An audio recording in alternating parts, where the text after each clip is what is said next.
guys, welcome back to my channel. Today I'm doing a first impressions of a new in the drugstore foundation that I saw, which is from Rimmel. It's the Lasting Finish 25 Hour with Comfort Serum Foundation. And it looks like this.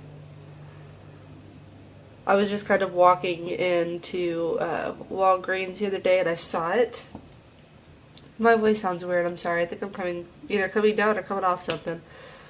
But I saw this in there and it looked interesting because, like it says, it's 25 hours, but it also says it's a full coverage foundation enriched with a comfort serum, instant perfect coverage that lasts all day. It's sweet, heat, humidity, and transfer proof for up to 25 hours. So, we shall test that because I basically wear makeup every day to work now, and I wear two different types of foundations every once in a while, and they're pretty good, but only one of them is technically like heat and sweat resistant, and it is, and it's way more expensive than this. By the way, this was like $7.99 or $8.99 at Walgreens. It might be cheaper somewhere else, but this is where I saw it, and I felt like I needed it in my life, so I bought it. So I'm going to put it on with a damp beauty blender on half of my face, and just a face brush on the other half. This is just the what's it called? The Real Techniques Expert Face Brush, and this is what I used to put on my mousse foundation.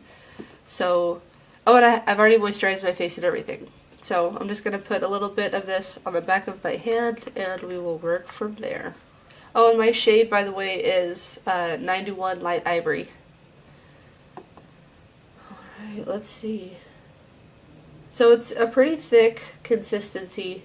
It's not just kind of like fallen out of the bottle, which is kind of nice, which means it is going to be more of a full coverage foundation, because when things are really liquidy, it's not very easy to build. It just looks like you're putting water on your face. So let's put a little bit, and as you can see, I have a little bit of a bad skin day. So let me just dot this on half my face real quickly and see what we can work with. I always put foundation on my eyes. I'm not quite sure why, but I do. Alright. And I always use a damp beauty blender for liquid foundation. I tried to use I have another liquid foundation. I tried to use the brush.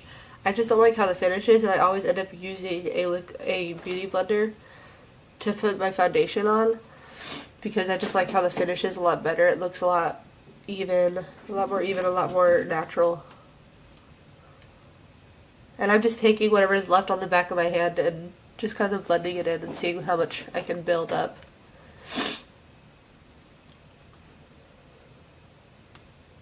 So that was the first coat on the right side of my face, left side for you guys. On this side, I'm going to put some more. Specifically on the cheek and nose area. I know I can cover that with foundation, or with a concealer, but I like to see how much I can do with foundation before I put on concealer. Just because I feel like sometimes it's caking it on.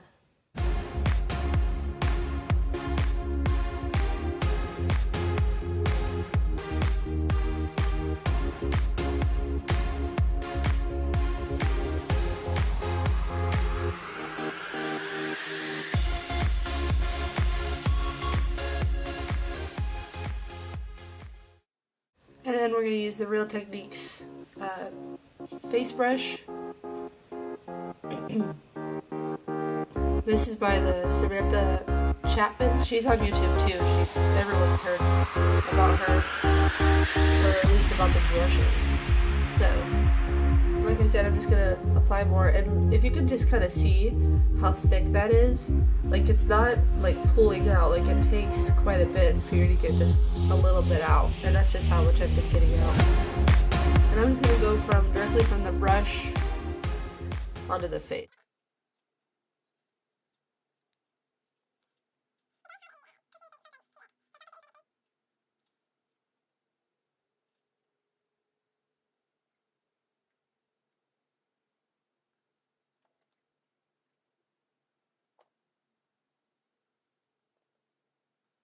I just have to tell y'all, I am so tempted to go over this with a beauty blender. because I'm so used to that, how it finishes. But I will hold off just for you guys. That was the first layer with the brush, and it was thicker than with the Beauty Blender, so I'm not going to put as much for the second layer. My cats are driving me crazy.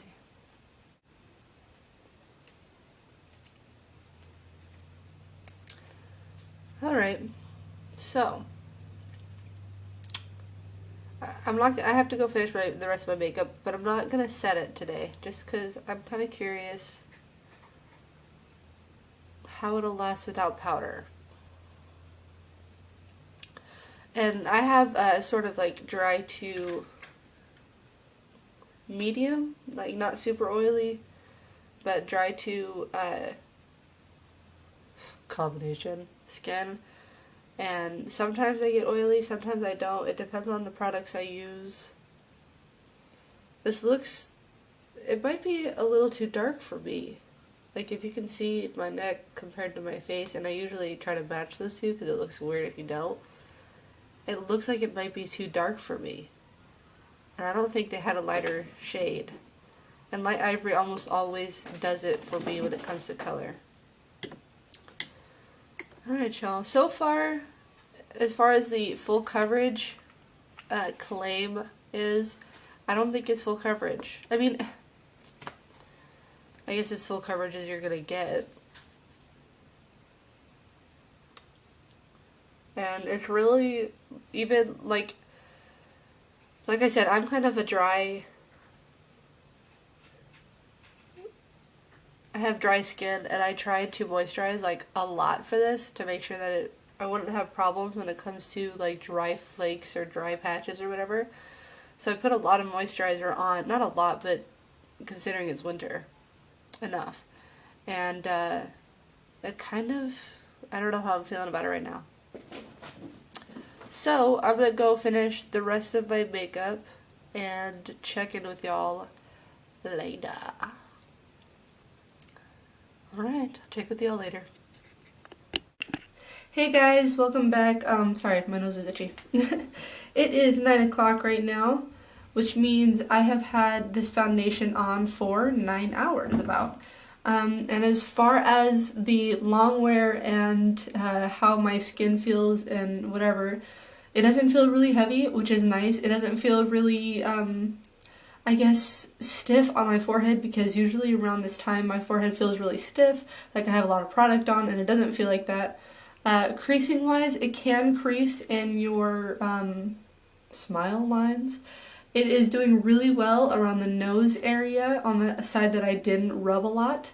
It held my blush and my foundation really well. I'm not shiny, and I usually am shiny at the end of the day. Doesn't matter what foundation I wear. Could be a matte foundation or whatever. Coverage, it is full coverage. And honestly, it looks really good. The closer you get, you can see kind of where I powdered it. You can see a little bit, but I think that if I keep working with it and kind of figure out how it works, I'll get a lot better at how that settles. I did not, however, set it with my MAC Fix Plus, and I usually do that, and I think that if I set it, I would have been just slightly oilier. So, I'm going to keep test driving this, but as a first impression, I'm impressed.